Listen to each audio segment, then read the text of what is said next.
What's going on, everybody? And welcome back to Johnny K Picks. And in this video, I'll be going over my full card, picks and predictions, along with the bets that I like so far for UFC Vegas 70, Krylov versus Spann. Now, as always, please hit that like button. If you're new to the channel, please subscribe. And don't forget to turn on those notifications so you don't miss out on any of my new videos or live streams that pop up throughout the week. So, UFC Vegas 69 was a couple nights ago, and I'm not going to sugarcoat it this time. It was just an awful night all around. Like, the fights weren't even that great. My bets were just god awful yet again. My picks were okay. I did go 7-4, so not completely awful there. So pretty decent. But I only had 5 bets, and I lost literally every single one of them, and I lost minus 6.5 units. So feel like this is a broken record because I think this is like the 5th or 6th event in a row that I've lost, and the losing streak continues. But I don't know what is going on. I just can't seem to get over that hump. But I'm going to keep rolling with the punches, and I'm going to buckle down again, and hopefully, I can maybe hit 1 or 2 bets and feel a little good about myself because, lately it has not been good. But I will tell you this, like I said, I will hunker down and buckle down a little bit more so now, and we will go from there. Hopefully, like I said, things will go my way. So let's go over the fights real quick for UFC Vegas 69. And I just hit the wrong thing. There we go. All right, so we'll go over this real quick. Clayton Carpenter versus Juan Camilo Ronderos. Very good fight. Carpenter is very slick on the mat. He's a very good prospect, and I think he's going to be a problem. And very easy win for him. AJ Fletcher versus Gorimbo. Good win for Fletcher. He looked a little bit in trouble early on, but in the second round hit, and then he just came out like a crazy man and got that guillotine. So good win from him. Felipe Lins and OSP. OSP was on his last leg. We all knew that. And Lins knew that as well. And he wanted to go home early, got out of there in 49 seconds. And that's the way to do it. Emmers versus Askabov. This is one of the craziest, weirdest fights because I never would have saw this coming. Askabov didn't look that good. Like, not even close to what his videos looked like. And Embers looked really good. Almost not even close to what his video tape used to look like either. But very good win from Emmers. Like I said, I don't know what I'm more shocked about, how bad Askabov looked or how good Emmers looked. So good win from Emmers. Yeah, there's a fight come up like this coming up on this card. I'm a little scared about, but we'll get to that later. Bueno Silva versus Landsberg.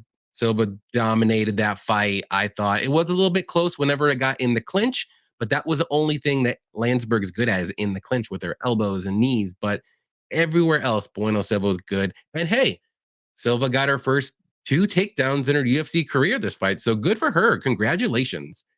Nazim versus Elder. I said this in my video. I thought this fight was going to be closer than the line said, and it really was. I think for the first 2 rounds, the judges, all 3 judges gave Elder the 10 out of 9. So Sadikov got a little lucky with that good, think it was a knee that hit him and split open his eye because he was on his way to losing that fight, and Elder was looking good that whole fight. So good win from Nazim. I'm not going to take that away from him, but I thought this fight was going to be closer than I thought. So it was. Fernandes versus Miller. Very good fight, I will say this. Fernandes looked good. I didn't think that was going to go the distance, I'll tell you that. And I just didn't think Alex's cardio would have held up for 3 rounds. And Miller looked good early. I thought he won round 1. Round 2, I would give it to Alexander. And round 3 was a toss-up. I don't care who you give it to. You can make an argument, but there's no way Hernandez won that 30-27. And I believe 2 judges gave him 30-27.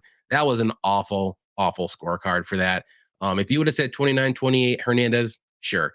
But I think Miller looked good in that 3rd round early. Then Hernandez looked good. And then later in that fight, Miller got that fight to the ground and almost finished it with the rear naked choke. And then like the last 10 seconds, Hernandez got on top of him and ground and pound. So very close round there, but that 30-27. So Hernandez said he wanted to go back down to 145, and I don't know if that's a good idea, though. But hey, we'll see.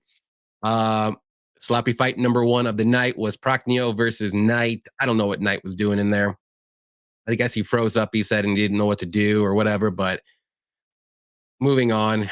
Pogues versus Parisian sloppy fight number 2. Pogues looked pretty decent out there. I knew he was going to be a little bit more well-rounded than Parisian, but Parisian's gas tank looked pretty good actually in the third round, but he needs to work on that takedown defense. If he didn't get taken down so much, he probably would have won that fight. It was really close. I mean, not really close, but close enough to where you can kind of make a debate if he didn't get taken down so much.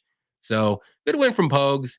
He's a smaller heavyweight. I don't know what's going to happen with him if he's going to stay at heavyweight or go to lightweight because I don't know. He's like a in-betweener, so it's tough for those guys. Pauga versus Wright. I never seen a fighter look at himself as much as I seen Wright on the big screen that night. Oh my God. Insane. I don't know what he was looking at. Every time he looked up at the camp or the TV, he was getting hit with an elbow every time. So I don't know what he was doing out there, but Pauga won that fight, I thought, pretty easily. Wright didn't really do too much. So kind of a sloppy fight, number 3 or 4, whatever it was. And then the fight that broke my heart was Blanchfield versus Andrade. I don't know what Andrade was doing in there. She did not look herself, I'll tell you that. But I'm not taking anything away from Blanchfield. She did what she needed to do. Her striking looked very much improved, which that's what the one thing I was very worried about for her. She took some good punches. She's tough. Maybe not Lauren Murphy tough, but tough enough to take Andrade's punches, and she landed some very good shots. So Blanchfield's a problem. I knew she was gonna be. She's got the talent. The talent was there. I just didn't know if this was just a little too much too soon. It doesn't look like it. So we'll see what happens next. Andrade needs to work on her grappling. Let's put it that way. So all around, pretty sloppy card. There was some good stuff in between there, but not the greatest. And like I said, with my bets here, I'll show you real quick all the L's right there. Andrade, Miller, Ashkabab were all my single bets, all lost. The only winning leg I got was Carpenter, which he was one of my favorites or locks, if you want to say, of the night.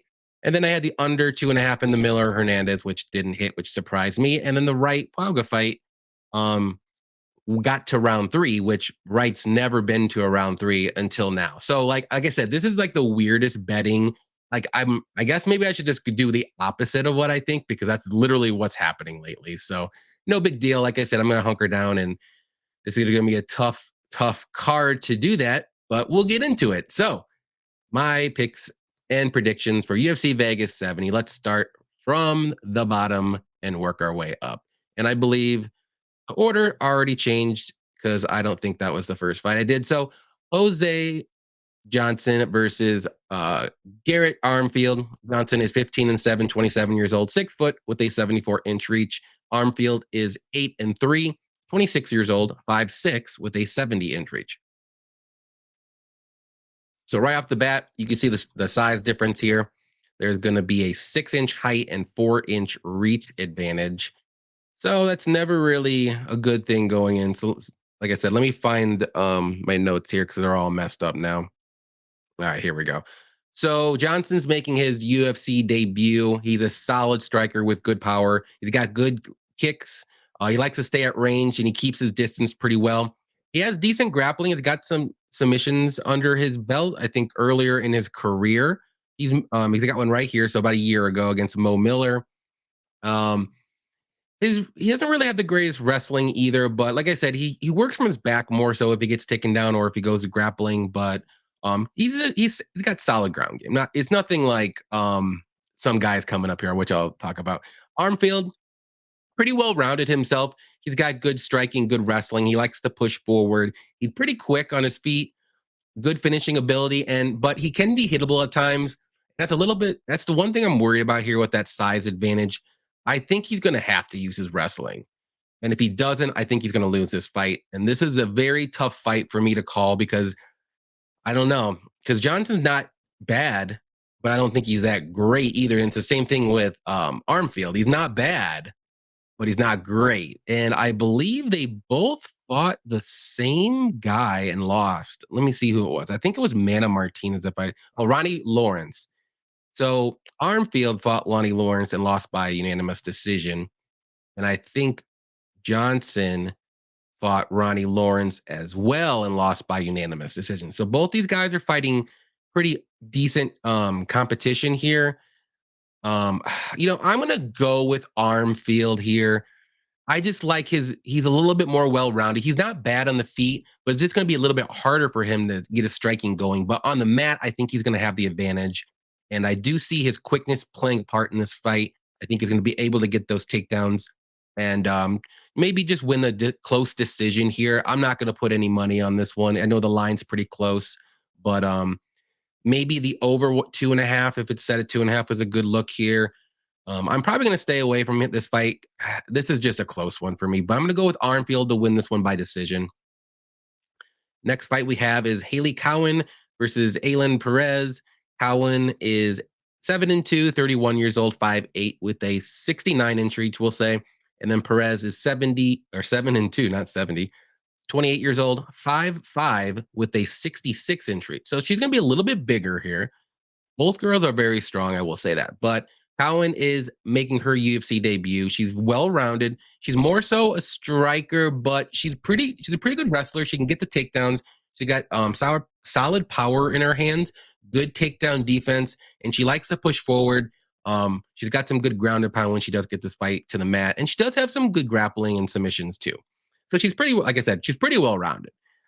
Perez, she's got okay striking, okay wrestling and grappling herself. She's strong and tough. She showed some questionable decisions in her last fight, but and she hasn't really fought. Both these girls really haven't fought the greatest competition. Let's be honest. But I would say Perez's competition might be a little bit lower, and this is another close fight for me. But I'm going to side with Cowan here. I think she gets it done, and I think this is going to be a very close decision because both these fighters are very similar. But I think Cowan's going to be a little bit bigger, a little bit stronger, I think, in the clinch. And once this fight gets to the mat, I think she has good top control too. And I think she'll be able to get the takedowns. Perez, like I said, both these girls are very close. But give me Cowan here to win this fight. I'm going to say close decision again. This is a very, very close fight again. It's like I think there's a lot of close fights. So if I say this, it's going to be like a broken record. Next fight is Nurulo Aliev versus Rafael Alves. Aliev, sorry. Aliev is 8-0, 23 years old, 5'10", with a 72-inch reach. And Alves is 20-11, 32 years old, 5'8", with a 68-inch reach. So Aliev is going to have a little bit of size here.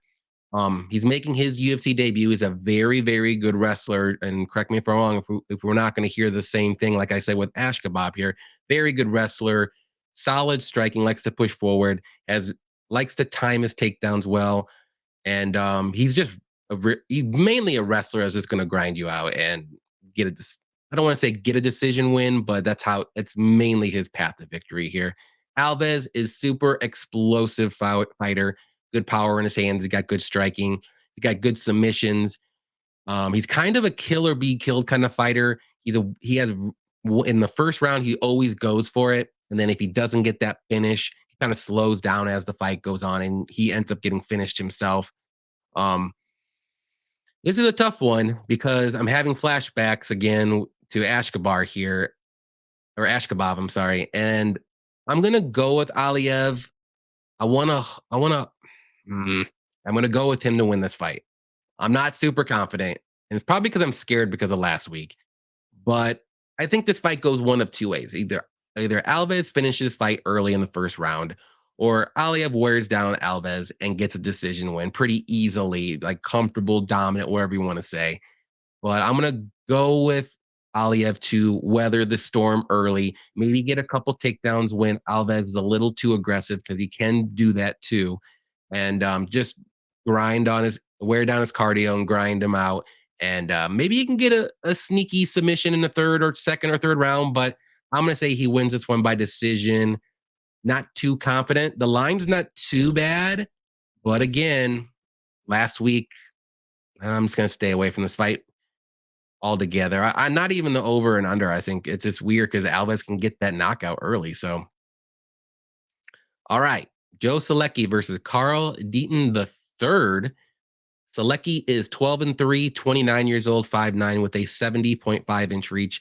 And Deaton III is 17-5, 33 years old, 5'6", with a 67-inch reach. So Solecki is going to be a little bit bigger here. Let me find them real quick. Okay, so Solecki is a very good grappler. He's got very good submissions, solid wrestling and takedowns. His striking is pretty good as well. He's got some good power, good counters. He's not the most technical striker on the feet, but he can hold his own, if you want to say. Not the greatest takedown defense either.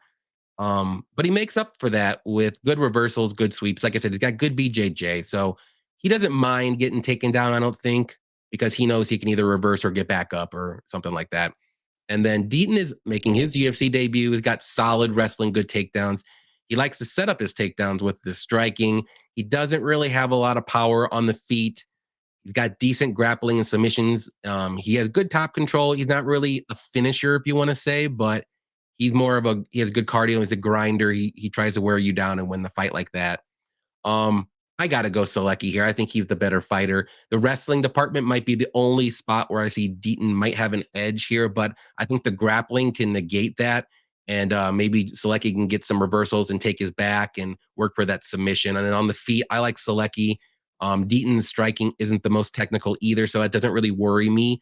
He doesn't really have a lot of power, so that doesn't worry me either on the feet too. So all signs point to Solecki here. I think he can get the knockout, the submission, or a decision win. I think Deaton's only path is to win a decision. So with my pick, I'm going to go with Solecki, and I'm going to say he gets that submission in the say second round. How about that? Early second round. This should be a pretty good fight. Osbourne versus Charles Johnson. Osbourne is 11-5, 31 years old, 5'7", with a 72-inch reach. And Johnson is 13-3, 32 years old, 5'9", with a 70-inch reach. So let me get to this one because they move this one around here. Okay. So Osbourne is a very solid striker. He's very explosive early. He's got good power in his hands. He likes to throw those spinning attacks and jumping knees and flying knees. Solid wrestling when he wants to use it, but he usually keeps it on the feet unless he's in trouble.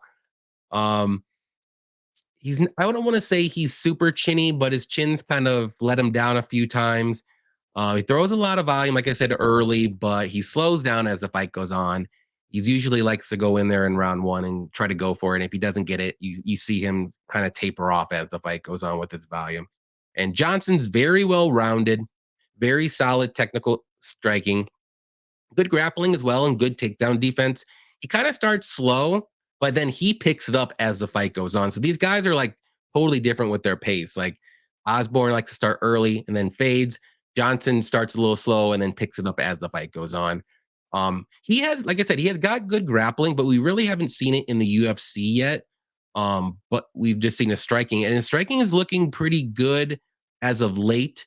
I know he's very active. So he's fought, this will be his fourth fight in about 7 months. So that's pretty good. I like to see that. He held his own against Makayev, which is good. This is a questionable decision win, and I will even say I don't think he won that fight, but he looked really good in that third round. And then it just moved, like carried with him into this fight. I know it's Jimmy Flick, and he was coming off a very long layoff, but he got it done like he should have. And I like Johnson here a lot. And I know Osborne's good, but that Tyson Nam fight, oof, that should never have happened. He jumped right into a counter right hook and got dropped. So I'm not saying this is going to happen again, but he's kind of got those questionable decisions during fights as well. Osbourne does. So give me Johnson to win this one. I like his cardio better.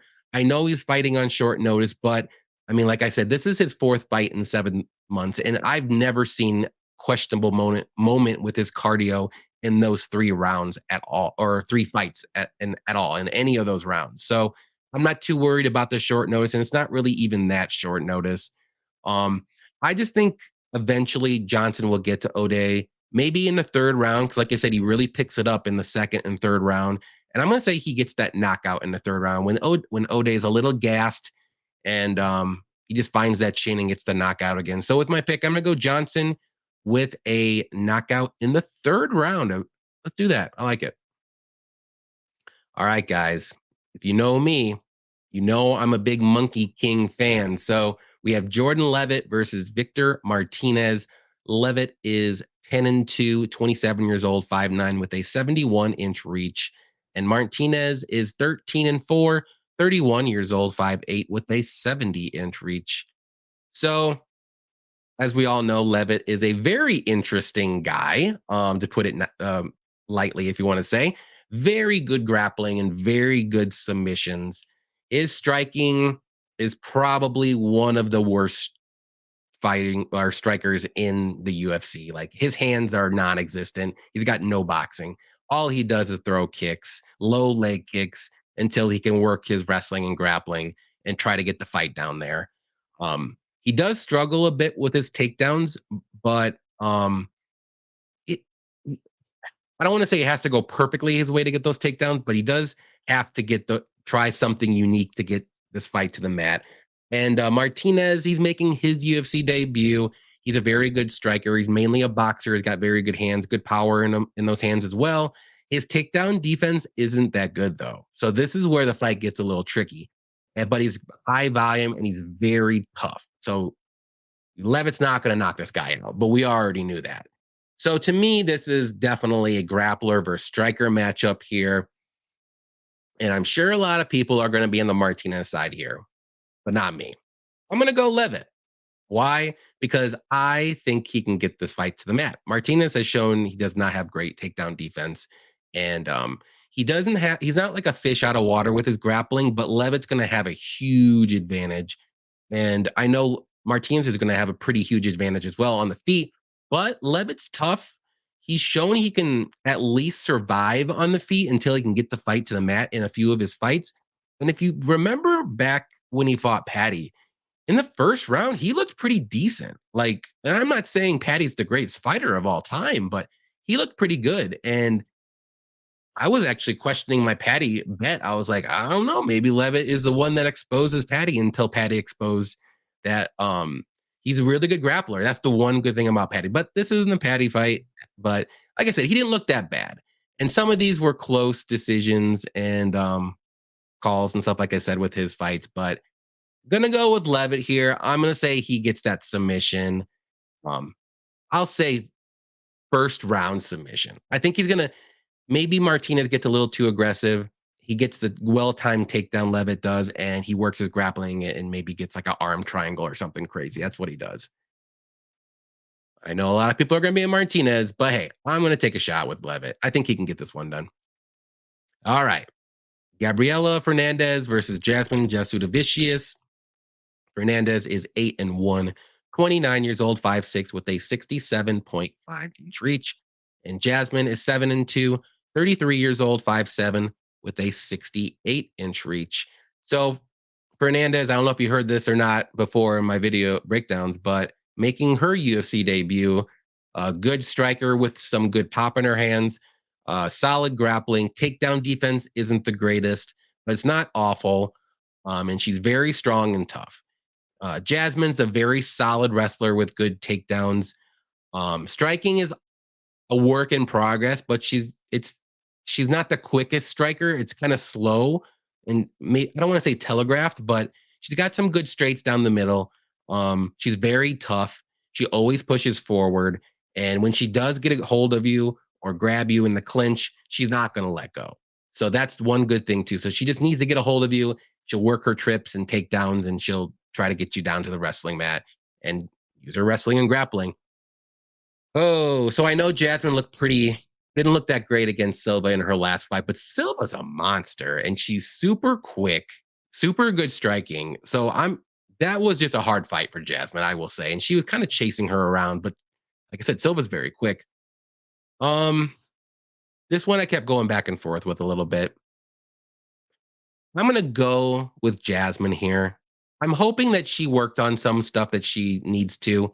This is a close fight, and I can see if this fight stays on the feet, I'm going to say that Fernandes wins this fight. But if Jasmine can get a hold of her, close the distance, work her wrestling and clinch game, I think Jasmine should win this fight. So I'm going to say Jasmine gets that wrestling going eventually. Maybe the first round, maybe not the first round, but second round, I can see her getting it going in the third round, and then she'll um, grind out Gabriella to get a decision win with her ground and pound. So with my pick, gonna go with Jasmine to get the decision win. Gonna be a close fight. Um, like I said, I'm hoping that she improved what she needed to after that last fight. All right, we're on the main card already. Surprised this is a main card fight. I will be honest here. Eric Gonzalez versus Trevor Peek. Gonzalez is 14 and 7, 31 years old, 5'11 with a 75-inch reach. And Peek is 7 and 0, 28 years old, 5'9 with a 70-inch reach. So there's a little bit of height advantage for Gonzalez, and the reach is 5 inches. So something to look at here. But Gonzalez is an okay striker. He does have some power in his hands. He likes to stay at range and do some low leg kicks, which he does have good low leg kicks. I will say that. He's very hittable at times, and he doesn't have the greatest takedown defense. That's really about it. I'm not going to lie. Trevor Peek is making his UFC debut. He likes to come forward. He likes to push a high pace early. He's not the most technical of strikers, but he does have good power when he does land, solid wrestling and takedowns. And all of his wins have come in the first or second round. And I believe most of them have been in the first and maybe one or two in the second, early second round. But I got to go with Peak here. I think he does get it done in the first or second round. That's just the kind of style of fighter he has, or style of fighter he is. And I believe Eric Gonzalez, these first two UFC fights, he's been finished in the first or second round. So I'm going to go with the trend here. I think Trevor's the more explosive guy. He has the more power. And if he doesn't get the finish in the first or second round, maybe Gonzalez can squeak out a third round finish because I don't know Trevor's gas tank for 3 rounds. So we'll have to see. But I'm going to take Trevor here to win this one. And I say he gets the ground and pound knockout or a knockout on the feet. I'm going to say first round, he gets it done. He's not going to mess around here. Next fight is going to be Mike Malott versus Johan Lainesse. Malott is 8-1 and 1, 31 years old, 6'1 with a 73-inch reach. And Lainesse is 9 and 1, 30 years old, 6'1 with a 76-inch reach. So Malott is a solid striker. He's got good counters with power, very good grappling and submissions, very sneaky submissions too. He likes to push forward. He likes to go for the finish, whether it's on the feet or on the mat. He doesn't want to mess around in the cage. And Johan is a solid striker as well. He has good power in his hands. He's not super technical, but when he lands, you know he's going to land. He's got good wrestling and grappling. We haven't seen it too much in the UFC, but he can do that.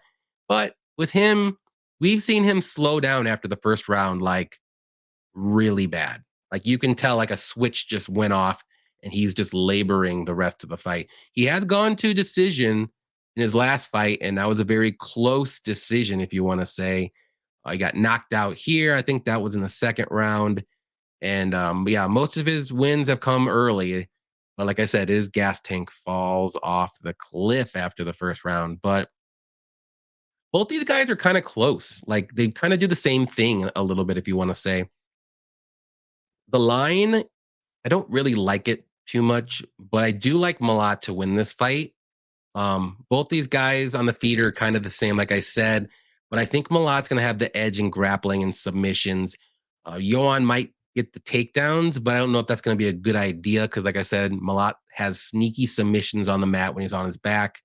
And I just think one way or another, this fight's going to end in the first or early second round.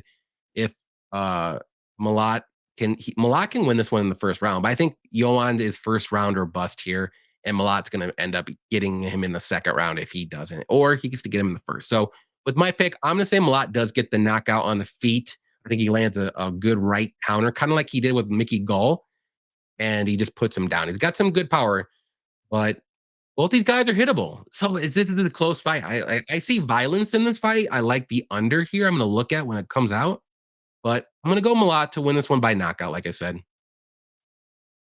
All right, the anticipated return of Tatiana Suarez versus Montana De La Rosa. Suarez is 8-0, 32 years old, 5'5" with a 66-inch reach. And De La Rosa is 12-7-1, 28 years old, 5'7" with a 68-inch reach. So let me take a little sip of my coffee. Suarez, as we know, is a very, very, very good wrestler with very, very, very good takedowns. Her striking is all right, but we don't know. It's been about 3.5 years since her last fight, so maybe she improved her striking. We got very good ground and pound and submissions.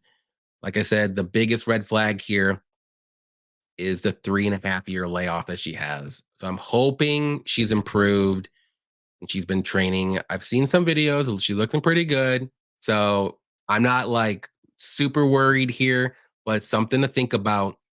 And De La Rosa is a solid wrestler with okay striking as well. Her takedowns are just okay. Um, she's not really a threat on the feet, but she does have pretty good submissions that she can use when she's on her back or when she's on top. But to me, if we're going on paper here, Suarez is going to dominate, I believe, with her wrestling. Both these fighters are kind of the same. They do the same stuff, but Suarez is just way better. Like, not even, it's night and day better. But that 3.5 year layoff, you don't know what's going to happen here. I mean, this is her first fight. Ring rust. I mean, I'm not saying it's a real thing, but maybe the first round doesn't look as good as you think it would. But I'm going to say Suarez eventually gets that submission here after the first round, maybe in the second round sometime. I think it might take her a round to knock off some of the dust here. Then she's going to start working that wrestling, getting that pressure when she's on top, and maybe getting like an arm triangle or like a rear naked choke when she takes the back. So with my pick, I'm going to go Suarez to win by submission. I'm not super scared with that 3 year layoff because I do think she's the better fighter, and it's not even close. But I think I'm just gonna stay away from this fight. It's a huge price tag. Mine's 750. Like, if she didn't have the 3 year layoff, that's an easy parlay piece. Like, throw it in there no matter what. But I'm not gonna do it. All right, this is a close one here. Gusto Sakai versus Dontel Mays. Ugh. Sakai is 15-5-1, 31 years old, 6'3" with a 77-inch reach. Dontel Mays, 9-4, 31 years old, 6'6" with an 81-inch reach, local Indiana guy. So Sakai is a powerful striker. He's got good elbows in the clinch. The last 4 fights, he all lost by knockout. I want to throw that out there. He's got awful takedown defense, and he has no idea what to do when he is taken down. So throwing that out there, but he's a pretty good striker for a heavyweight.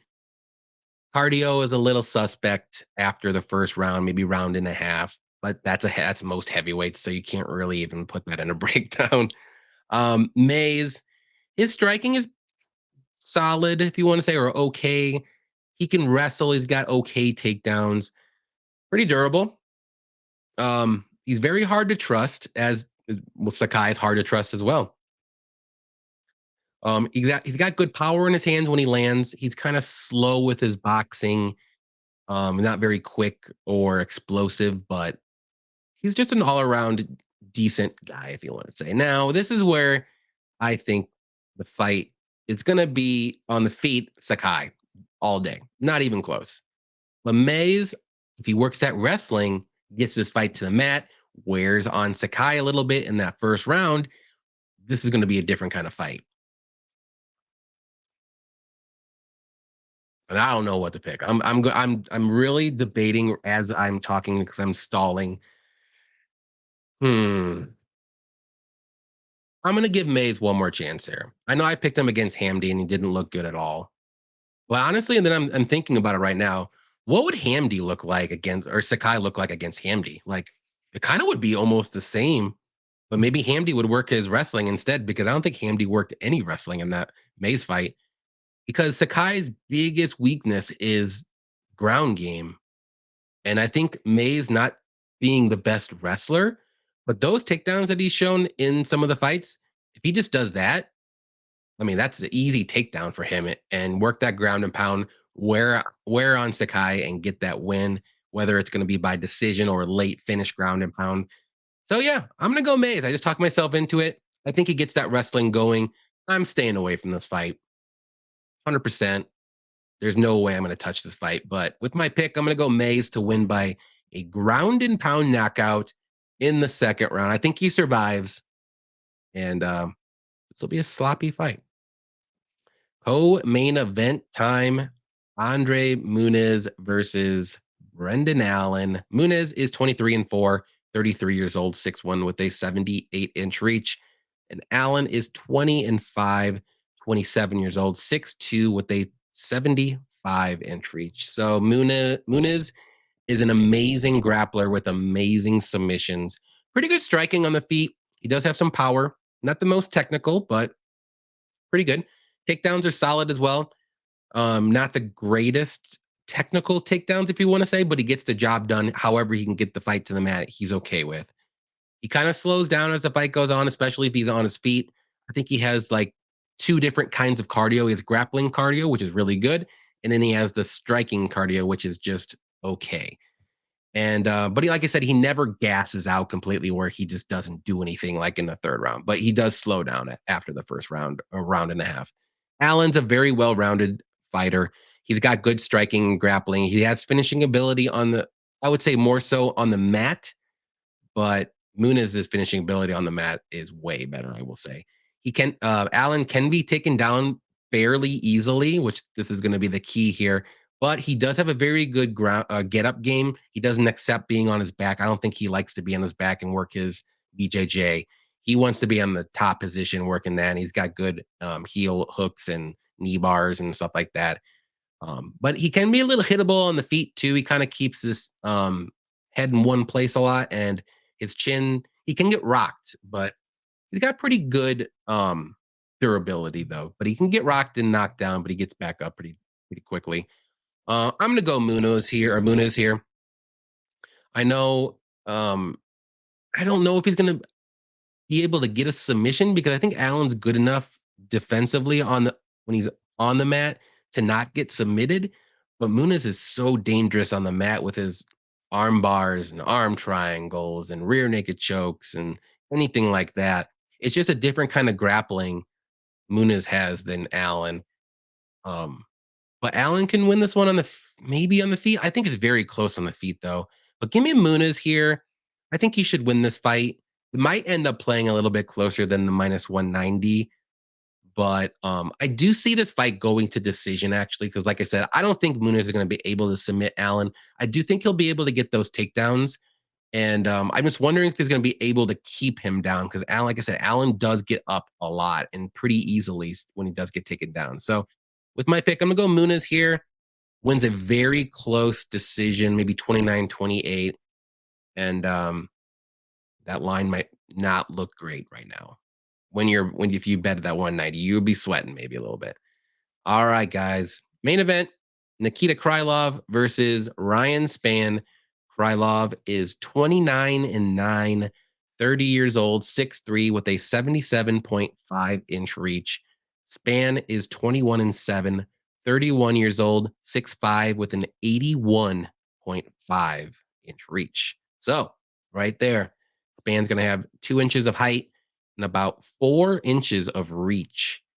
So Krylov is very well-rounded. He's got solid wrestling, solid striking with power. He likes to push forward, but when he does push forward, he can be hittable at times. He does have a good chin, but we're talking about Spann here, who has literally lightning in his freaking hands.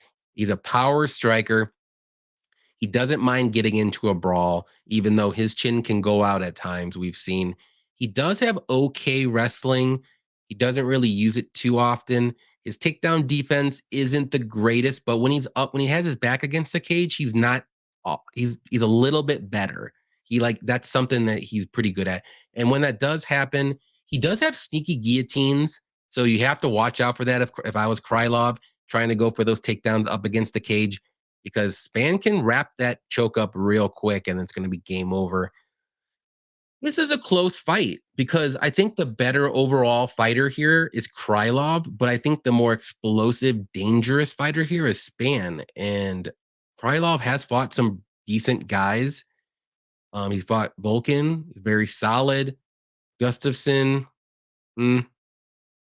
lost to Paul Craig, very questionable decision he made there. He lost to Uncle Aliev, who's very good. He beat Johnny Walker. And then Spans beat Dominic Reyes 2.0. Kutalaba with a guillotine because he shot and he got exhausted. He lost to there, and he beat Misha, and he lost to Johnny Walker. That was a crazy back and forth. He probably should have won that fight, but Walker would just not go away after like 5 times he got taken down or knocked down. I'm sorry. But with my pick here, I'm going to go with the more dangerous guy because I've been deciding that lately, and maybe I shouldn't, but I'm going to do it because I think Spann can get Krylov out of there one way or another. Krylov in his last couple fights, though, he's been pretty durable, like I said, but he's been looking really hittable. And like if Spann is the one that's landing those shots, Volkan's not super crazy power and explosive guy like Spann is. And if he's landing those shots that Volkan landed in that fight, Krylov's going down. And I also think too, if Krylov shoots a panic takedown, Spann can get that guillotine. So I think the best way for Krylov to win this fight is to take this fight to the mat early. Don't try to brawl with Spann, and at least get this fight in the second, maybe third round.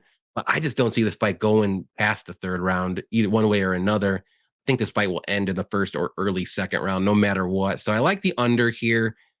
Both guys just are kind of finishers, and I just don't trust either guy's chin too much here. So give me Spann to win this one. I do think he's going to get it the knockout on the feet. I think he just lands like a counter when Krylov tries to rush in on him, and he's going to go down, and I think it's going to be over there. Maybe it'll be a club and sub. So that's something you could think about too for betting, maybe a sprinkle on Spann by submission.